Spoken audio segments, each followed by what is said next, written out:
Evangelio de Juan, capítulo 20, versículo 18. Dice así la palabra del Señor. Fue entonces María Magdalena para dar a los discípulos las nuevas de que había visto al Señor y que él le había dicho estas cosas. Amén. Oremos una vez más. Padre celestial, gracias, Señor, por este tiempo, mi Dios amado, que queremos, mi Señor, ser edificados grandemente con su palabra. Mi Señor, al llegar al capítulo 20 y poder ver esa obra gloriosa de la resurrección. Padre Santo, mi Señor, que sea su Espíritu Santo, mi Señor, dándonos esa claridad para poder entender las Escrituras, así como lo hicieron sus discípulos. Mi Señor, aún más nosotros, al final de los tiempos, con mayor responsabilidad por la revelación que hemos llegado a tener, Señor. Gracias, Padre Celestial. Ayúdenos a ser diligentes y cuidadosos y esforzados, mi Señor, en el estudio de su palabra. Permítame también expresarme, Señor, con claridad. Gracias por todo damos, mi Señor amado. Amén y amén. Amados hermanos, la vez anterior que tocamos el Evangelio de Juan, cerramos el capítulo 19, que habló precisamente Juan capítulo 19, donde tocamos aspectos de la crucifixión de nuestro Señor. Sus últimos momentos, antes de llegar a la cruz, su vituperio, su coronación burlesca frente a los gentiles, hasta llegar a la cruz, mis amados hermanos, y luego obviamente después, cuando ella muere, el hecho de que sea sepultado. Prácticamente eso fue lo último que revisamos en cuanto a el capítulo 19. Mis amados hermanos, lo que nos toca ver hoy realmente es el capítulo 20, donde, mis amados hermanos, podemos de alguna manera ver cómo el ministerio del Señor, la traición que sufrió de parte de uno de sus discípulos, el juicio que tuvo frente a las autoridades judías y los gentiles, y luego su crucifixión. Mis hermanos, llega el punto máximo, su obra esplendorosa, cuando Él resucita. Algo que es clave en este Evangelio de Juan es precisamente este capítulo 20. Pero no olvidemos siempre, mis amados hermanos, el propósito del Evangelio de Juan. Juan 20:31, pero estas cosas se han escrito para que creáis que Jesús es el Cristo, el Hijo de Dios, y para que creyendo tengáis vida en su nombre. No debemos olvidar ese propósito. ¿Por qué se escribió el Evangelio de Juan? ¿Por qué Juan está escribiendo? Para que nosotros podamos creer, viendo todo lo que nuestro Señor hizo, que Él es el Hijo de Dios, y de esa forma, creyendo, tengamos vida en su nombre. Definitivamente no debemos olvidar que lo que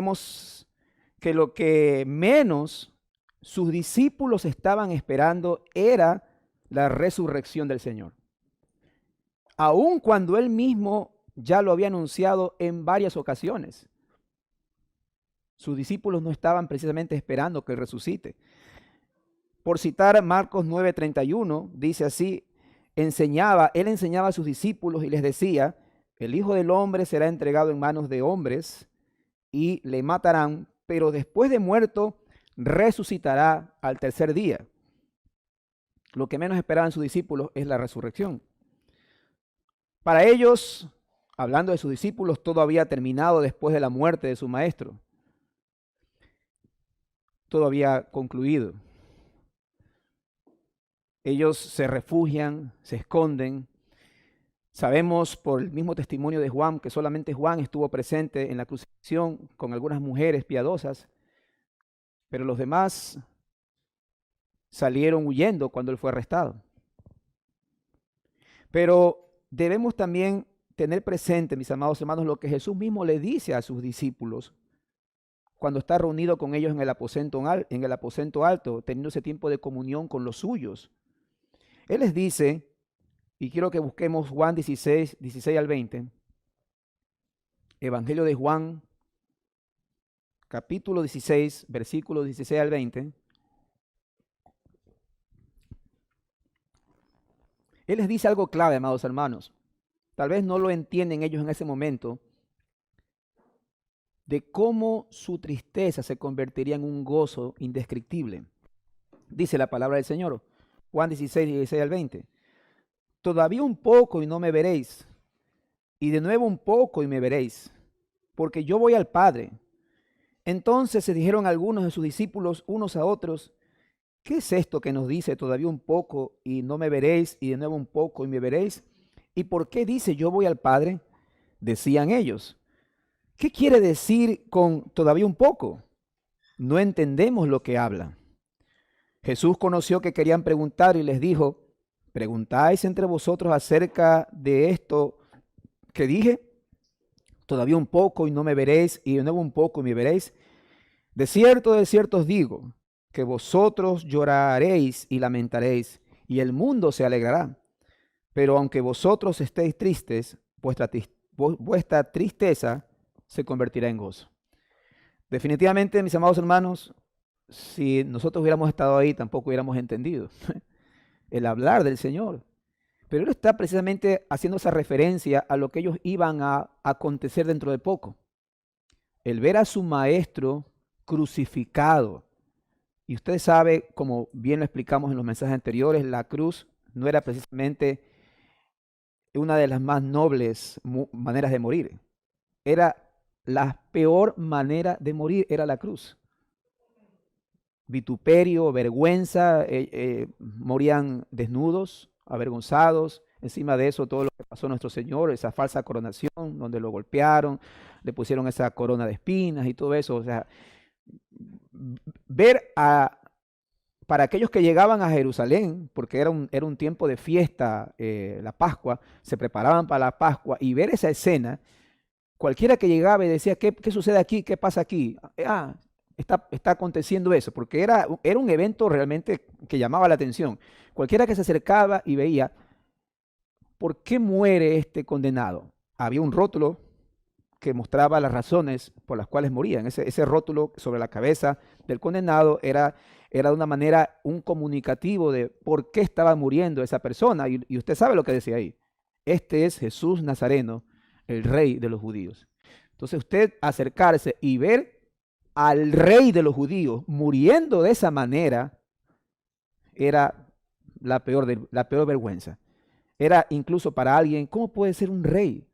Un rey muriendo de esa manera. No, debe ser esto obviamente una farsa, una mentira. Está bien que muera. ¿Cómo va a ser un rey morir de esa manera?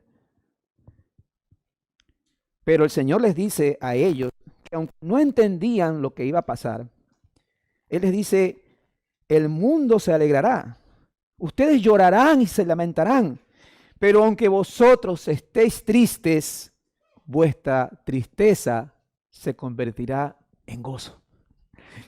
¿Qué tratas de decir, Señor? No entiendo. ¿Cómo puede ser que nuestra tristeza se convierta en gozo? Era algo que realmente a ellos los desconcertaba. Todo tenía su momento.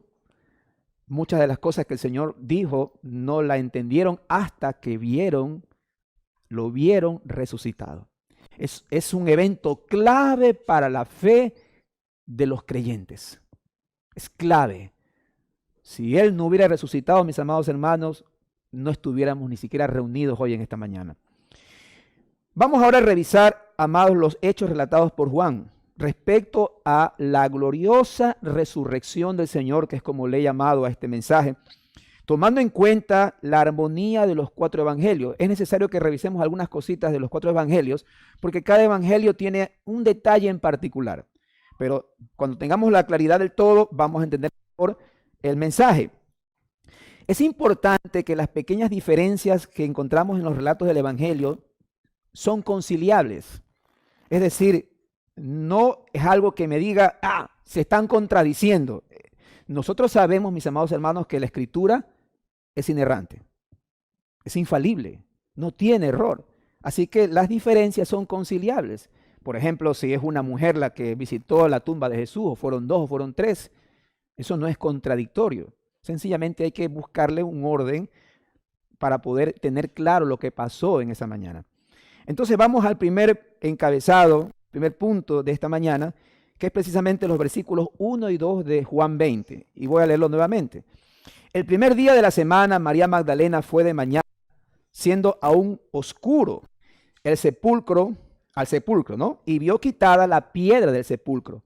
Entonces corrió y fue a Simón Pedro y al otro discípulo, aquel al que amaba Jesús, y les dijo: se han llevado del sepulcro al Señor y no sabemos dónde le han puesto.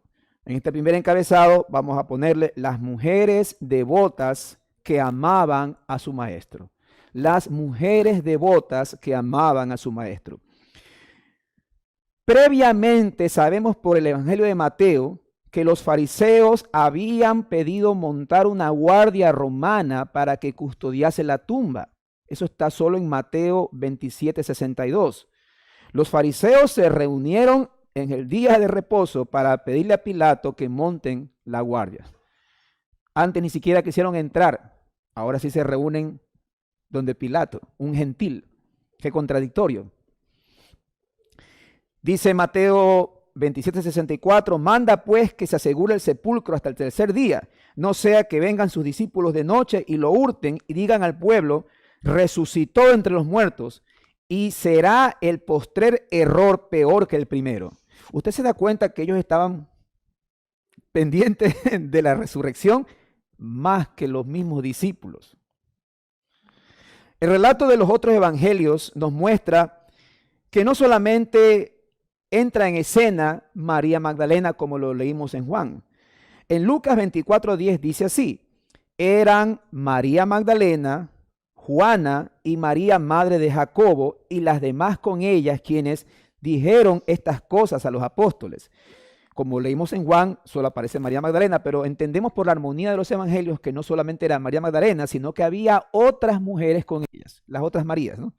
Aparte de Juana, y también se nombra también en otro evangelio a Salomé. Así tenemos entonces a María Magdalena, María la madre de Jacobo, Salomé, en Marcos 16, Juana en Lucas 24, pero es interesante que ellas van muy temprano el primer día de la semana para ungir el cuerpo de Jesús.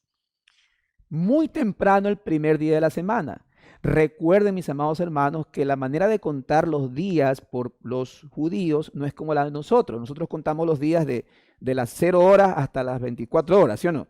Ellos contaban de atardecer de un día hasta atardecer del otro día. Calcule más o menos las 6 de la tarde. De 6 de la tarde a un día empezaba el siguiente día.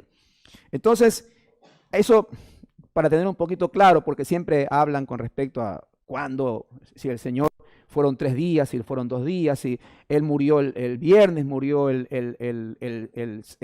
jueves. Usted siempre tenga presente eso. Para el judío, los días se contaban de atardecer de un día hasta atardecer del otro día. Entonces, de esa manera, podemos entender que ellas, como dice la Escritura, van temprano el primer día de la semana para ungir el cuerpo de Jesús. El primer día de la semana. Y es interesante también que los judíos, ¿no?, que como nosotros que tenemos lunes, martes, miércoles, jueves, viernes, ellos tenían es sencillamente el día de descanso, y a partir del día de descanso, el primer día, el segundo día, el tercer día, cuarto día, quinto día, sexto día, día de descanso. Así los conocían ellos. El primer día de la semana, mis amados hermanos, sabemos que es el domingo. Van muy temprano, pero ellas cuando se dirigen para ungir, ¿por qué iban a ungir el cuerpo del Señor? Porque no tuvieron tiempo al hacerlo cuando el Señor murió en la cruz. Si el Señor murió más o menos en la tarde, previo a empezar el día de reposo, más o menos el Señor murió 3 de la tarde de un viernes, Pero recuerden que el día de ellos terminaba a las 6 de la tarde y a las 6 empezaba el día de reposo. Entonces, mientras muere y se lo llevan a la tumba, no hubo tiempo de ungirlo con especias, porque dentro de la parte de la cultura era precisamente mitigar los olores de la putrefacción, y por eso los ungían. Entonces, como no hubo tiempo para hacer eso, ellas solamente siguieron a donde lo ubicaron José de Arimatea y Nicodemo. Estaban pendientes de dónde lo habían puesto. Y ya temprano, el domingo, después del día de reposo, ellas van precisamente a la tumba para ungirlo. Pero ellas se preguntan cuando van, ¿y cómo vamos a mover la piedra? Yo creo que su motivación, su deseo de estar con él, de poder ungir a Jesús. Y ya en el camino comienzan a preguntarse, ¿y la piedra? Una cosa es una puerta, ¿no? Pero ¿cómo mueve una piedra? Era una piedra pesada, prácticamente había una guardia romana ahí. La piedra era como ese sello del Imperio Romano, inviolable. Nadie podía mover esa piedra, ni nadie estaba autorizado a moverla. Solamente lo podía hacer el mismo Imperio Romano, la misma autoridad romana. Eso para tenerlo presente. Ahora, es interesante, mis amados hermanos, que aunque los evangelios no relatan el hecho en sí mismo de la resurrección, es importantísimo esto. Los evangelios, usted lee, usted no va a encontrar detalles de la resurrección, como por ejemplo, a qué hora fue, o qué pasó, o se transformó. No sabemos eso. Lo que encontramos es relatos con respecto a lo que aconteció con sus discípulos en la resurrección. Pero Mateo 28, 2, 4 sí nos da a entender que hubo un gran terremoto porque un ángel del Señor removió la piedra y se sentó sobre ella. Y también dice que los guardias que estaban custodiando la tumba salieron huyendo de miedo. Ese pequeño detalle lo encontramos en Mateo 28, 2 al 4. Ahí sí dice, las mujeres, por eso entendemos que las mujeres, el grupo de mujeres que se va acercando a la tumba, ellas ven que la piedra había sido removida. Pero antes de pasar a eso, ¿qué podemos aprender nosotros de la devoción de estas mujeres? ¿Qué podemos aprender de ellas? Mis amados hermanos, su devoción nos queda de gran ejemplo hoy. Muchos creyentes, lo voy a decir de esta manera, son devotos cuando es fácil ser devotos. No sé si me entiende esta manera de hablar. Son devotos porque es fácil ser devotos, porque hay una situación buena de solvencia económica, hay una comodidad para asistir a una iglesia, sentarse, estar muy fresco, hay seguridad en cuanto a su misma autorrealización. Usted sabe que el mundo, y algunos habrán conocido ese gráfico de la famosa pirámide de Maslow, donde el ser humano en la punta, en la parte superior de la pirámide, está la autorrealización del ser humano. Cuando el hombre está autorrealizado, está tranquilo, puede vivir tranquilo de sus regalías, de sus ganancias, puede viajar, porque ha encontrado la autorrealización. Entonces, ser devotos cuando las cosas están bien es fácil, pero cuando las cosas son diferentes, a veces esta devoción disminuye. Es como si la devoción a Dios es directamente proporcional con el estado de nuestras almas. Si todo sale bien, hay devoción. Si todo sale mal, hay poca, mínima o nada devoción. ¿Qué se podría esperar de estas mujeres en una sociedad primero que las excluía? ¿Sí o no? Usted tiene claro eso. Los judíos no es como nosotros. Aquí en nuestra sociedad las mujeres hablan y hablan bastante, ¿no? Pero en el buen sentido de la palabra lo digo, amados hermanos. Hay hombres que también hablan bastante. Pero entendamos, mis amados, que en esa sociedad se las excluía a las mujeres. Aparte de eso, ellas iban a la tumba y se encontraban con la dificultad de la piedra. ¿Cómo le decimos a esos guardias romanos que no muevan la piedra? ¿Qué vamos a hacer? Pero su amor al Señor, por el Señor, las puso en una situación de exponerse a tal punto que no les importó ni siquiera estar en la misma crucifixión, porque algunas de ellas presenciaron la crucifixión, ni tampoco, mis amados hermanos, se hubieran intimidado por presentarse a los mismos guardias romanos para ungir el cuerpo del Señor. ¿Usted ve esa devoción a pesar de las dificultades? Cuídese de una falsa devoción a Dios, cuando nuestra devoción es porque todo está bien. Debemos estar muy atentos. Mire que a veces en una situación tan sencilla como las cosas que pueden pasar en nuestra nación, hoy estamos aquí todos reunidos, ligeramente cómodos, un poquito de calor hace, ¿no? Pero ligeramente cómodos. Pero hace unas par de semanas estábamos asustados. No queríamos ni salir de nuestras casas, con miedo, con todo lo que estaba aconteciendo. Si una situación así se prolonga, ¿estamos como iglesia nosotros dispuestos a mantener nuestra devoción y fidelidad, a reunirnos en el día del Señor a pesar de las circunstancias? ¿Qué haríamos? ¿Cómo nos reuniríamos como iglesia? Si se prohíbe el culto libre para el Señor, ¿cómo haríamos? Yo lo único que sí me daría cuenta es que la devoción de algunos de ustedes posiblemente haya sido una devoción por la comodidad en la que están viviendo. Mis amados hermanos, en ningún momento trato yo de hacerlo quedar mal, porque eso es algo que todos vivimos. Todos pasamos por esos tiempos. Pero nosotros, nuestra devoción al Señor, cuando digo devoción es nuestra fidelidad, nuestra lealtad al Señor, nuestra responsabilidad a las cosas que Él nos pide. Eso debe estar encima por encima de cualquier situación externa.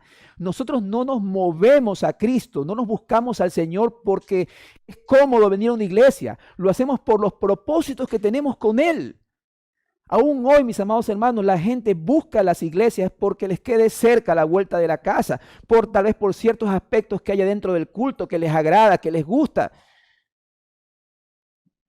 Pero esa es la razón por la cual deben buscar una iglesia local.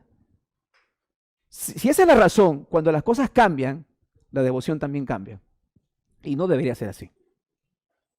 No debería ser así. Si usted se reúne en una iglesia local, es porque usted tiene claro el propósito que Dios quiere para su vida en esa iglesia local. No importa si tal vez la distancia es demasiado lejos. No importa tal vez si hay que subir 2 o 3 pisos. Mis amados hermanos, no voy a decir, pastor, que usted no tiene 80 años. Es verdad, yo no tengo 80 años. Es verdad, mis amados hermanos. Pero yo lo puedo entender en alguien que tiene 80 años. Pero en alguien que no tiene 80 años y tiene 20, 25 y se excusa de esa manera, me pone a pensar si realmente su salvación es una salvación que está dando evidencias de una vida transformada en Cristo. ¿Por qué tan temprano el discipulado? A las 9 de la mañana, si fuera a las 7. Oiga, hay iglesias que por hacer varios cultos compactos, ¿no? Cultos de 1 hora que tienen todo ahí. 30 minutos de alabanza, 10 minutos de anuncio, 10 minutos de otra cosa más y 10 de prédica. Son compactos. Hay gente que va tempranito para decir, Señor, ya cumplí. Esa no es nuestra verdadera devoción al Señor. Estas mujeres están demostrando lo contrario. Y en el tiempo en que están, son mujeres. Ni siquiera fueron sus apóstoles. Entonces, cuidémonos de una falsa devoción a Dios. Pero ahora ellas llegan a la tumba, movidas por ese deseo de ungir a su Señor, y se encuentran que la tumba está vacía. Vamos a leer Juan 20, 3 al 10. Juan 20, 3 al 10.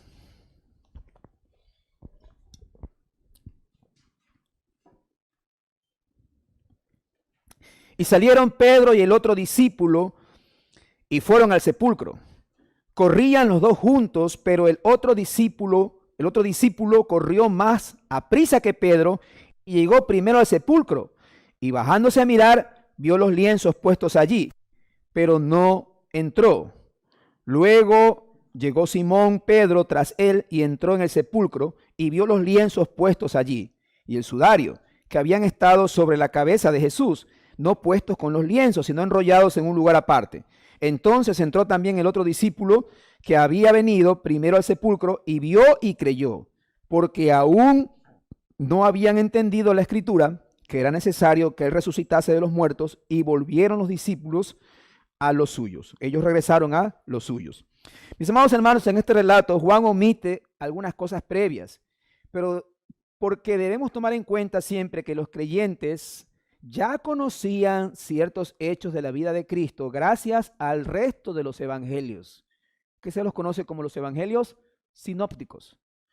Entonces lo que hace Juan es agregar, tomando en cuenta que es un evangelio que se escribe más adelante, después de los tres, y él lo que está haciendo es agregar detalles que no estaban en los demás evangelios. Y uno de ellos precisamente es el hecho de que hay una carrera aquí entre dos discípulos. Es una de las cosas que vamos a ver. Pero antes de pasar a eso, regresando a las mujeres, ellas encuentran la tumba vacía. Antes de que Pedro y Juan comiencen a correr a ver la tumba, como lo dice el Evangelio de Juan, las mujeres cuando llegaron habían visto ya la piedra removida y estaban asustadas. Y asustadas entran a la tumba, pero la encuentran vacía. Cuando las mujeres aún estaban en la tumba, todo esto que estoy explicando no está en el Evangelio de Juan. ¿Está claro eso? Está en los demás evangelios. Cuando las mujeres entran a la tumba, los relatos de Mateo, Marcos y Lucas hablan de que ellas se encuentran con unos ángeles. Se encuentran con unos ángeles. En un evangelio habla de que es un solo ángel. En otro evangelio dice que son dos. Pero como yo les dije, mis amados hermanos, las diferencias son conciliables. Debemos entender que uno de los ángeles habla a las mujeres y les recuerda las promesas de Jesús en Lucas 24, 6 al 8. Luego les envía a buscar a Pedro y a los discípulos para contarles que Jesús ha resucitado. ¿Está claro eso? Ellas entran a la tumba asustadas, ven a los ángeles, uno de los ángeles les habla y les comienza a decir, esto es lo que el Señor les había anunciado, que iba a resucitar, vayan y cuéntenle a los demás lo que está aconteciendo. Pero ellas estaban asustadas. Miren Lucas 24, 5 al 9, escúchelo. Y como tuvieron temor, las mujeres bajaron el rostro a tierra y les dijeron los ángeles, ¿por qué buscáis entre los muertos al que vive? No está aquí, sino que ha resucitado. Acordaos de lo que os habló cuando aún estaba en Galilea, diciendo, es necesario que el Hijo del Hombre sea entregado en manos de hombres pecadores y que sea crucificado y resucite al tercer día. Entonces ellas se acordaron de sus palabras y volviéndose del sepulcro, dieron nuevas de todas estas cosas a los 11 y a todos los demás. Mis amados, entonces las mujeres huyen del sepulcro. Primero, no queriendo contar a nadie las cosas porque estaban espantadas. Pero dice Lucas 24, 9, 11, que estaban llenas de alegría. Recordamos una vez más lo que el Señor les dijo. De cierto os digo que vosotros lloraréis y lamentaréis, y el mundo se alegrará. Pero aunque estemos tristes, vuestra tristeza se convertirá en gozo. Ellas asustadas, con miedo, pero gozosas al saber que no está el cuerpo del Señor ahí, que la tumba está vacía, que la piedra fue removida. ¿Por qué, mis amados hermanos, fue removida la tumba? Usted se ha hecho esa pregunta. ¿Por qué fue removida la piedra de esa tumba? No era precisamente para que Jesús pudiera salir, porque sabemos que al resucitar, él ya no estaba sujeto a las leyes físicas que estamos nosotros. En un momento usted sabe más adelante que él se presenta a sus discípulos, al resto de los demás discípulos y lo hace, aparece de un momento a otro. Es como que el Señor apareciera aquí sin haber pasado por la puerta de allá. Entonces, pensar que la piedra era, el hecho de sacar la piedra era para que Jesús salga, obviamente no es un pensar teológico. ¿Por qué sucedió esto? por dos razones. Primero, porque Cristo nos daba a entender, la palabra nos está dando a entender que Cristo venció la muerte. Cristo venció la muerte. La muerte no lo pudo retener. A cualquiera de nosotros que se muere, ya a los 2, 3 días estamos oliendo feo. Y después nos salen gusanitos. Pero eso no pasó con Cristo. Primera carta a los Corintios, busque por favor, capítulo 15, versículos 55 al 57.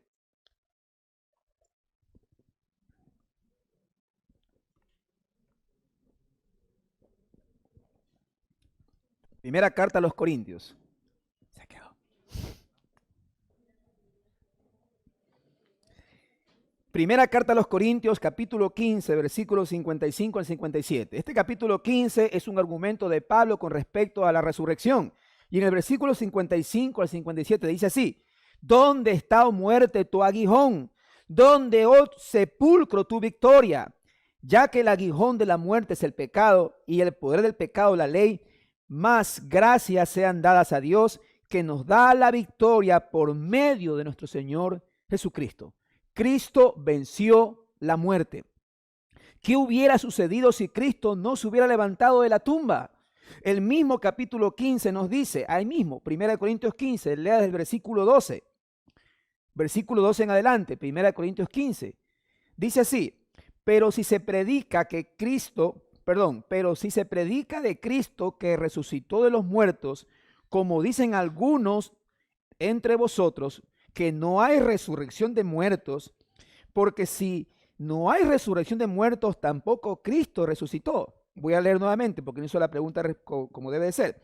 Pero si se predica de Cristo que resucitó de los muertos, ¿cómo dicen algunos entre vosotros que no hay resurrección? Porque si no hay resurrección de muertos, tampoco Cristo resucitó. Y si Cristo no resucitó, vana es entonces nuestra predicación, vana es también vuestra fe.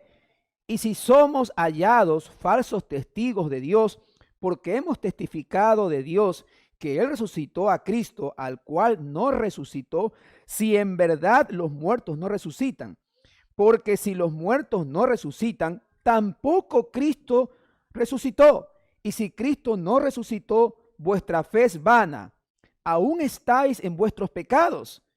Entonces también los que durmieron en Cristo perecieron. Si en esta vida solamente esperamos en Cristo, somos los más dignos de conmiseración de todos los hombres. Lo que dice aquí, mis amados hermanos, de alguna manera resumida, si Cristo no resucitó, ¿de qué sirve que esté predicando aquí al frente? ¿De qué sirve que hablemos de la victoria de Cristo? ¿De qué sirve que Él haya crucificado, que Él haya sido crucificado, que se haya ofrecido en sustitución de nuestros pecados?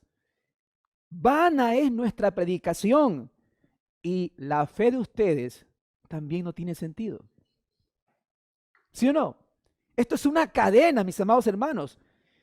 Todos los apóstoles, además, dice Pablo, si estuvieran predicando mentiras, ¿qué sería entonces toda nuestra fe?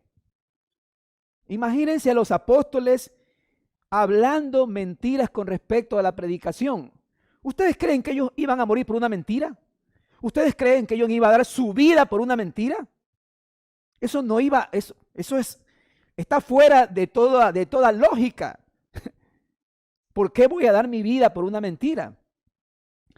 También dice el apóstol, si Cristo no resucitó, nuestros pecados siguen sin ser expiados. ¿Y saben qué? No hay justificación. Porque Él necesitaba resucitar. Cuando Él resucita y vence la muerte, queda el testimonio, obviamente, mis amados hermanos, de que fue aprobado delante de Dios su sacrificio. Si Él no resucita, nuestros pecados siguen iguales. No hay justificación. Si no estamos justificados delante de Dios, estamos perdidos y condenados, porque nadie nos salvó realmente. ¿Ustedes creen que los apóstoles iban a promover una mentira? ¿Ustedes creen que ellos iban a dar su vida por una mentira? Si pensamos que nuestra esperanza en Cristo es solamente para esta vida, sin una vida eterna, donde resucitaremos para vida eterna, dice Pablo, somos los más dignos de lástima en este mundo. Los más dignos de conmiseración, de lástima. Ah, ¿tú crees eso? Estás mal. Pobrecito, pobrecito. Por creer fábulas y cuentos. Si pensamos que eso es así, somos dignos de lástima. Y todas las aflicciones que tenemos en Cristo, ¿de qué nos servirían si nuestro Señor no se hubiera levantado de la tumba? ¿De qué nos serviría, mis amados hermanos, decir que seguiremos en Cristo aún siendo aborrecidos por el mundo? Si Él no se levantó, ¿de qué sirve todo ese aborrecimiento? ¿De qué sirve pasar todas esas aflicciones? ¿De qué sirve que estemos aquí reunidos en esta mañana cuando podemos estar en la casa descansando o con la familia, qué sé yo, yéndonos a un viaje de paseo? ¿Entienden eso, amados hermanos? Somos los más dignos de lástima. Pero Cristo venció la muerte. Y por eso se están relatando los eventos de la resurrección. Por eso se abrió la tumba, dando a entender que la muerte no lo pudo retener. Y también se abrió esa piedra que estaba en la tumba para que sus discípulos sean testigos oculares de que está vacía. Ellos entraron.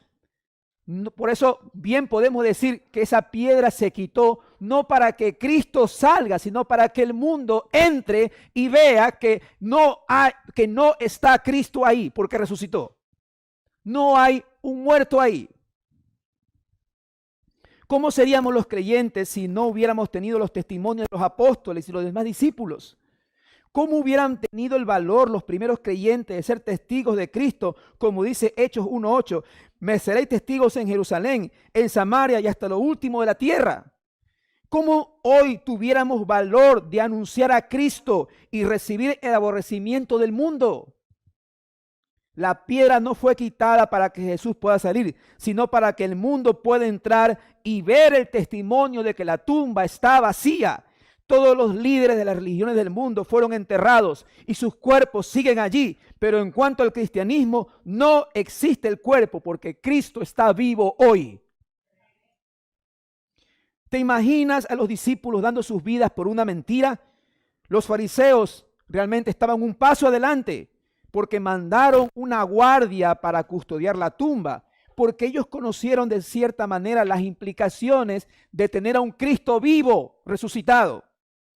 Todos los apóstoles, a excepción de Juan, dieron su vida por la predicación del evangelio.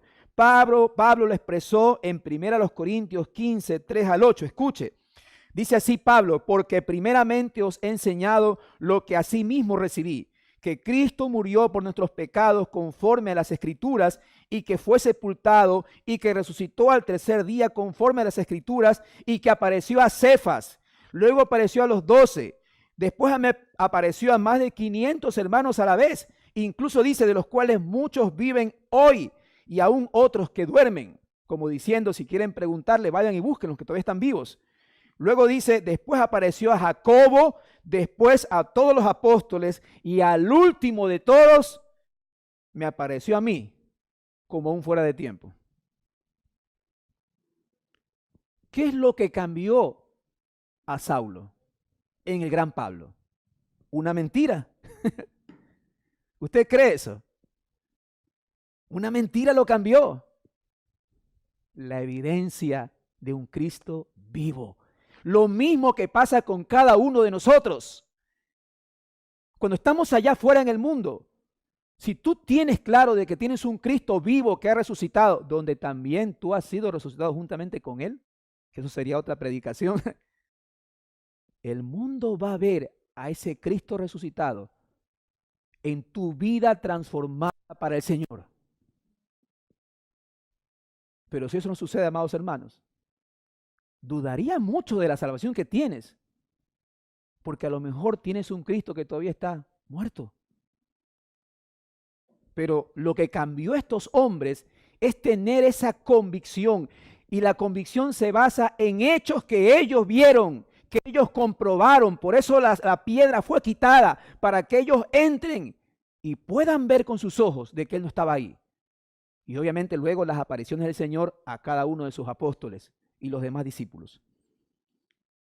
Regresando al pasaje de Juan, porque Juan no relata tanto estas cosas, lo que pasaron las mujeres con los 2 ángeles, no. Regresando a Juan, cuando las mujeres fueron a dar conocimiento de que la tumba estaba vacía, ¿ustedes piensan que los apóstoles le creyeron? Los apóstoles no le creyeron al principio. Están locas. ¿Cómo puede ser eso? Por eso digo que los fariseos estaban un pie adelante, ¿no? Porque enviaron a custodiar la tumba. Pero los apóstoles, lo que menos estaban esperando era tener a un Cristo resucitado. Por eso a veces digo, Señor, Él usa a las idóneas. Gloria a Dios por ello. Dice así Juan 20, 2 al 4. Entonces corrió, hablando de la mujer, y fue a Simón Pedro y al otro discípulo, aquel al que amaba Jesús, y les dijo: se han llevado del sepulcro al Señor y no sabemos dónde le han puesto. Y salieron Pedro y el otro discípulo y fueron al sepulcro. Corrían los 2 juntos, pero el otro discípulo corrió más aprisa que Pedro y llegó primero al sepulcro. Dice la Escritura que Juan llegó primero y no entró.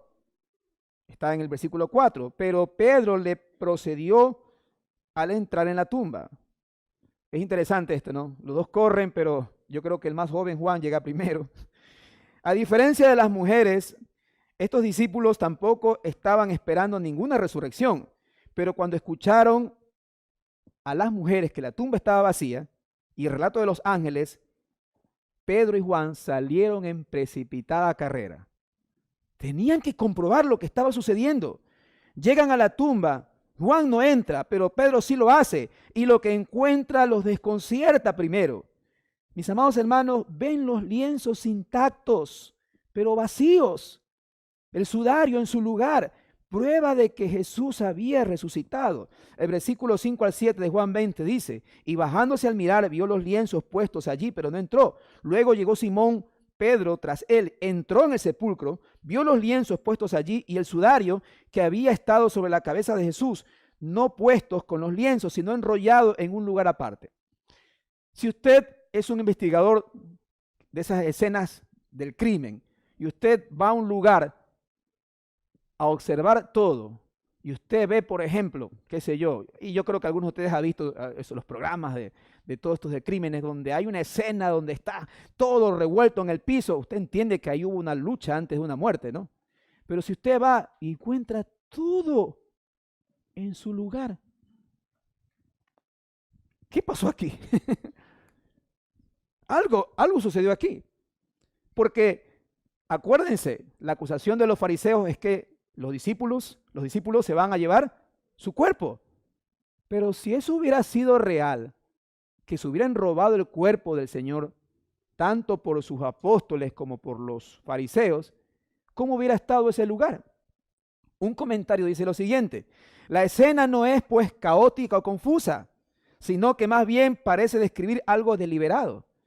Si alguien hubiera robado el cuerpo de Jesús, lo más probable es que con el cadáver se hubieran llevado también las vendas que lo envolverían. De no haber sido así, las ropas habrían quedado esparcidas por el suelo. Sin embargo, tenemos aquí una escena en la que el cuerpo ha desaparecido, pero las ropas han quedado sin cambios, con la misma forma, incluso estaban en su lugar. Es como si el cuerpo de Jesús, dice el comentario, se hubiera limitado sencillamente a abandonarlas. Otra evidencia, mis amados hermanos. Una gran diferencia, como lo dice el pastor John MacArthur, entre la resurrección de Lázaro y la resurrección de Cristo. ¿Se recuerda a Lázaro? Lázaro, ven fuera. Lázaro va y todo el mundo, sáquenle las vendas. Shh. Ustedes creen, imaginemos, ¿no? Tienes a Lázaro, tu hermano que ha fallecido, y lo ves vivo. No, vamos a sacar despacito todo. A ver, saca la venda bien bonito, déjala en su lugar. Lo que menos importa son las vendas. Sácalo y abrázalo a Lázaro. Y usted tiene una escena de una resurrección que lo pone a pensar. Pero el relato dice que Juan vio y creyó porque aún no había entendido la escritura de que Cristo era necesario que resucite de los muertos. Juan se acerca, ve toda la escena y dice el versículo 8 y 10 lo siguiente, Juan 20. Entonces entró también el otro discípulo que había venido primero al sepulcro, dice, y vio y creyó, porque aún no habían entendido la escritura, que era necesario que él resucitase de los muertos, y volvieron los discípulos a los suyos. ¿Qué es lo que creyó el discípulo amado? Hablando de Juan. Un comentario de Hendrickson dice lo siguiente: lo que quiere decir es esto: ahora vieron y creyeron. Vieron las cosas que el Señor había arreglado de tal forma para promover y fortalecer su fe. También la escritura comenzaba ahora a adquirir un nuevo significado. Pasajes bíblicos como el de Salmo 118, que dice, la piedra que desecharon los edificadores ha venido a ser cabeza del ángulo, de parte de Jehová, esto es cosa maravillosa a nuestros ojos.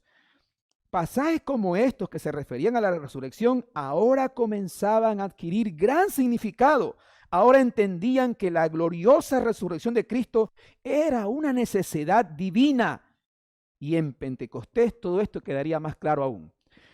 Todos vivimos una situación parecida, amados hermanos.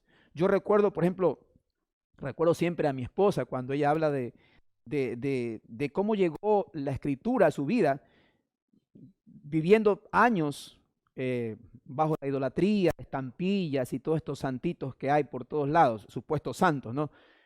Pero cuando leyó los pasajes de la escritura con respecto a la idolatría, con respecto a Éxodo 20, que habla mismo de no adorar imágenes, mis amados hermanos, eso fue algo que impactó profundamente su corazón, como creo que muchos de ustedes tal vez lo vivieron de alguna forma, de tal manera, mis amados hermanos, que para usted ya no hubo vuelta atrás.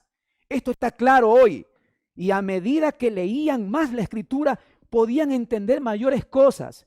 Nosotros estamos en un tiempo muy especial porque se nos ha dado el Espíritu Santo como nuestro paracleto y ayudador. Usted, muchos pasajes que antes no entendía. Personalmente yo, créame, yo de muchacho, adolescente, me burlaba de las cosas de Dios. Yo era número uno campeón para burlarme de las cosas de Dios. Recuerdo muchas veces entre los grupos de juventud que me paraba y hacía como que predicaba, pero era una burla. Yo digo, Señor, qué ignorancia. Ahora me doy cuenta en Cristo. Y a medida que leemos más, comprendemos lo que Él hizo. Comenzamos a entender cosas como la justificación, la adopción, la redención, la misma encarnación, cómo es que el Dios eterno se hizo carne, porque Él habitó entre nosotros.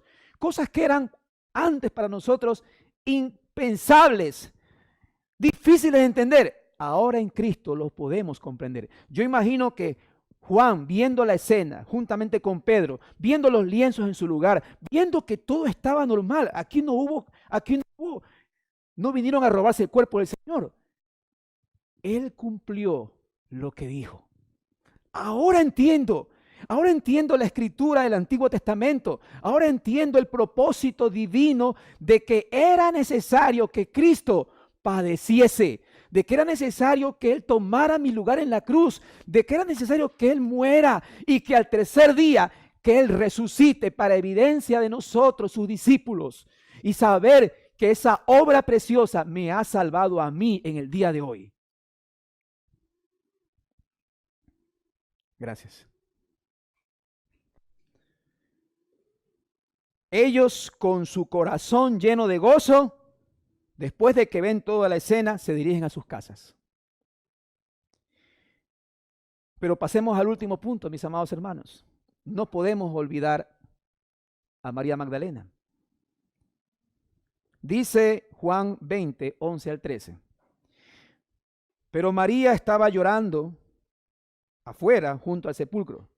Y mientras lloraba, se inclinó para mirar dentro del sepulcro y vio a dos ángeles con vestiduras blancas que estaban sentados el uno a la cabecera y el otro a los pies, donde el cuerpo de Jesús había sido puesto, y le dijeron, mujer, ¿por qué lloras? Ella les dijo, porque se han llevado a mi Señor y no sé a dónde le han puesto. Mis amados hermanos, ¿qué lleva esta mención especial de Juan con respecto a María Magdalena. Es interesante y poderlo entender junto con la armonía de los otros evangelios que María Magdalena de alguna manera regresó a la tumba. Salió muy temprano con las otras mujeres, pero luego ella regresa a la tumba y se queda llorando afuera. Cristo se le aparece de repente y esta, escuchen, es la primera aparición de Cristo. Pero la verdadera razón por la que Cristo decidió presentarse primero a una mujer antes que a sus apóstoles, no la sabemos. Cualquier comentario es solamente una especulación. Dejémoslo en la soberanía de Dios. En un momento conoceremos, ¿no? Cuando estemos allá, Señor, ¿y por qué ella?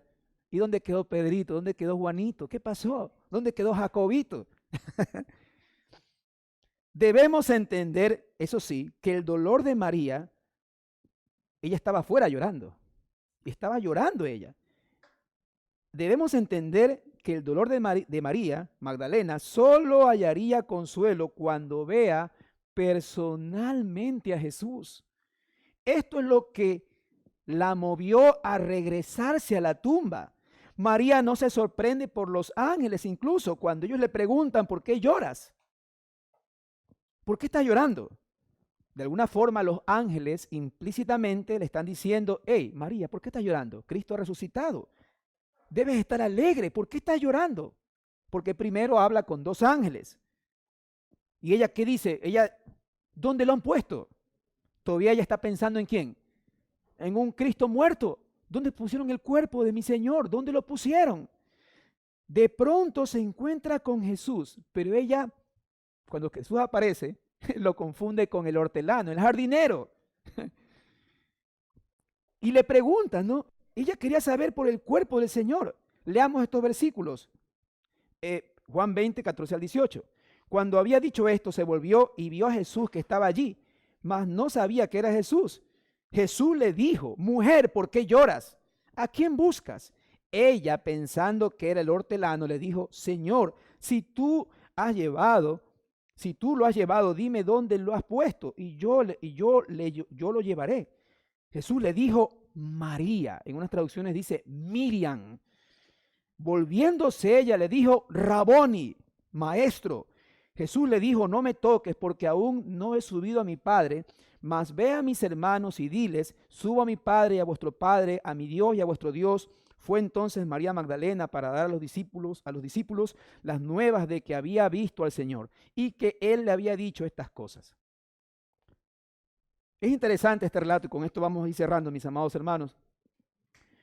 Muchas veces reconocemos la forma personal que tiene nuestro Señor para referirse a sus amados. Es interesante en el relato, María no lo reconoce, pero Jesús le dice, Miriam. Yo no sé cómo ustedes le dicen, algunos de ustedes tal vez de cariño, ¿no? Cada uno tiene su apelativo cariñoso en casa, ¿no? Aquí le decimos el hermano Alfonso, el hermano Luis, el hermano Wellington, ¿no? Qué sé yo, la hermana Carmen de Murillo. Pero entre familia no sabemos cómo se dirán. ¿Cuáles son esos apelativos de confianza, no? Si ustedes supieran lo que mi esposa me dice a mí, no terminaría, un listón. De alguna manera podemos ver en este relato que hay esa confianza cuando Cristo se dirige a ella. Ella no lo reconoce primero, pero cuando le dice, Miriam, es diferente. No necesitamos nosotros, pensando en nosotros, mis amados hermanos, cuando tenemos esa intimidad con el Señor, escuchar la voz audible, ni nada que se le parezca para tener una comunión con Cristo. Pensando en nosotros, mis amados hermanos, usted está aquí porque el Señor le dijo, anda a reunirte en el día del Señor. Y usted está aquí.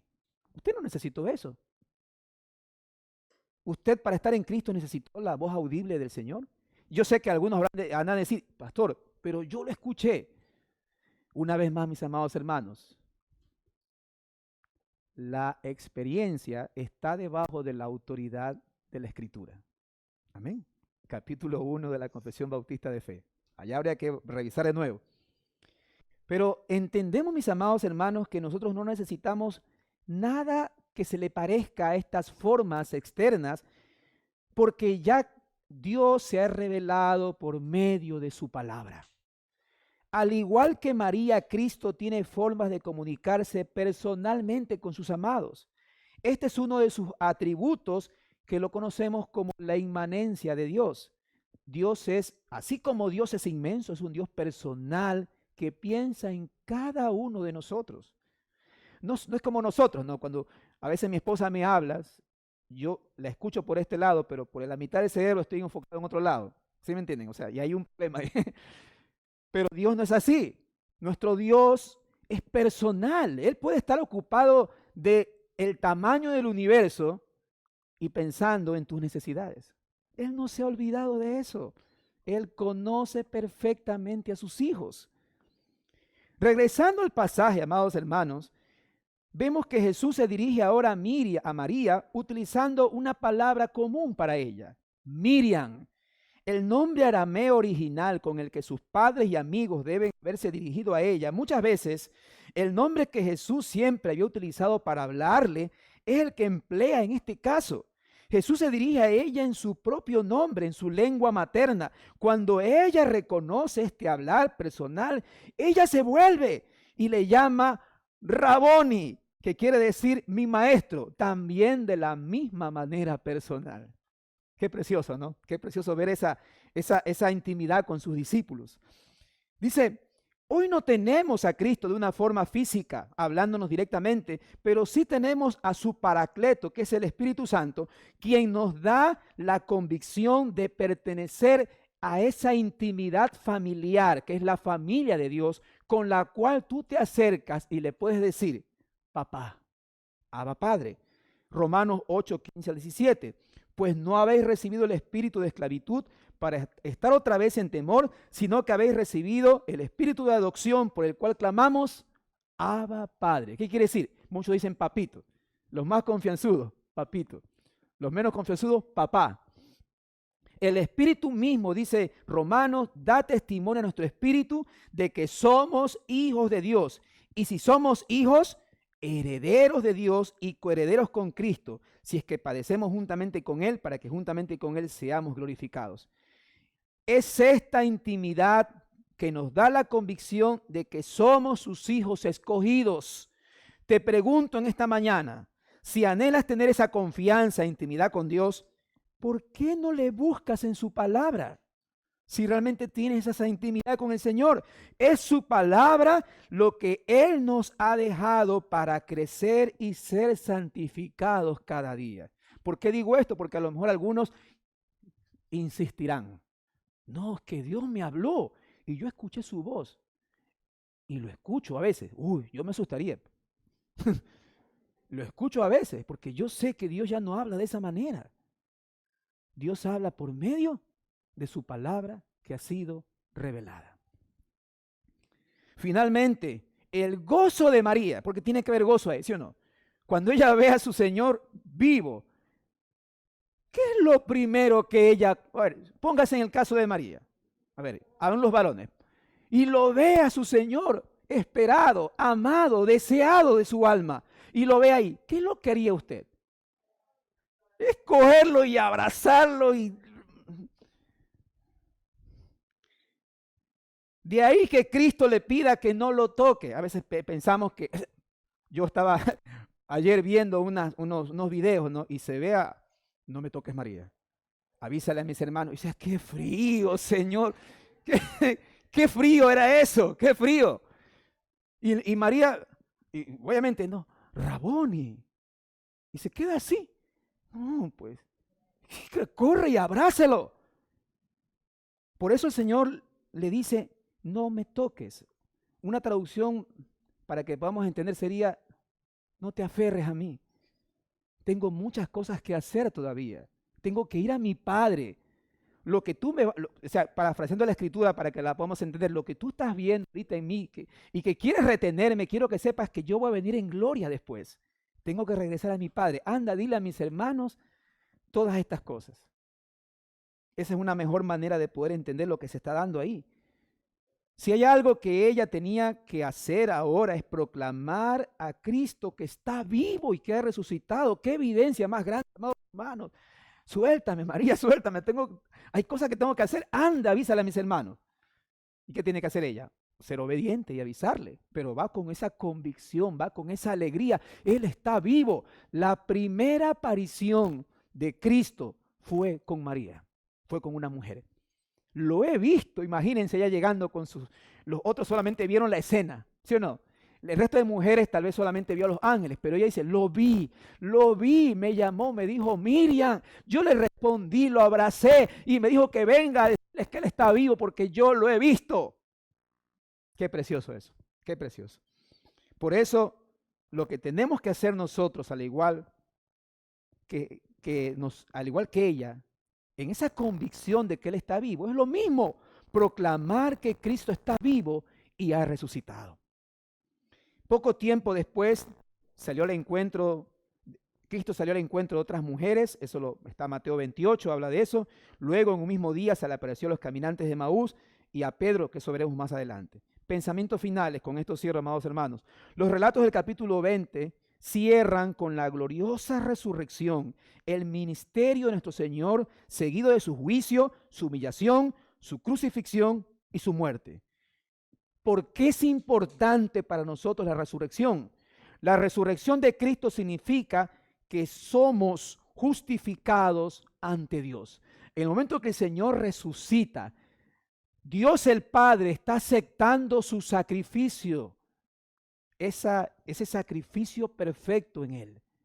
Y si Él acepta ese sacrificio por sus escogidos, tú y yo somos justificados. La resurrección de Cristo Jesús demuestra que Él, como dijimos, venció la muerte. Si esa piedra se quitó de su lugar, es para que tú y yo entremos y veamos que no existe cuerpo de Jesús ahí. Un cuerpo físico, porque Él está vivo. La resurrección de Cristo Jesús confirma la verdad de las Escrituras.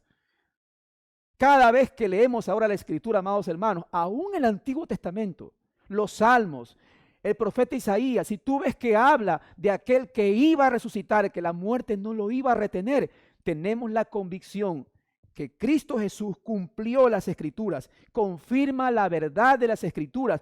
Puedes acercarte a las Escrituras porque son inerrantes, tienen la veracidad de Dios. Es la palabra de Dios, es la voz de Dios escrita, amados hermanos. No tienes por qué ocultarla. No tiene, peor aún, tenerla, bueno, de una manera física estoy hablando, ¿no? Lo que menos revisas es la Biblia. No debería ser así. La resurrección de Cristo Jesús confirma la veracidad de las Escrituras. La resurrección de Cristo Jesús prueba que Él es el Hijo de Dios. Ese es el propósito de Juan. Para que creyendo estas cosas, ¿qué pasará con nosotros? Creamos que Él es el Hijo de Dios. La resurrección de Cristo Jesús significa, y esto es precioso, y esto será para otro mensaje tal vez más adelante, significa que nosotros resucitaremos al igual que Él. Él resucitó como las primicias de aquellos que no verían muerte, pero también su resurrección implica que habrá un juicio sobre este mundo, donde Dios vendrá y juzgará con justicia. Al igual que María y las demás mujeres, ve y proclama con tu vida que Cristo ha resucitado y que su tumba está vacía porque la muerte no lo pudo retener. Al igual que lo hicieron sus apóstoles, ve y proclama que Él vendrá para juzgar al mundo porque su palabra así lo ha determinado, porque su palabra es verdad. Si tú no estás proclamando la verdad de las Escrituras, mis amados hermanos, es porque tal vez consideras que la resurrección es un evento solamente que quedó ahí en la historia. Pero para nosotros es la realidad de nuestra propia salvación. Amén. Padre Celestial, gracias, Señor, por este tiempo. Gracias.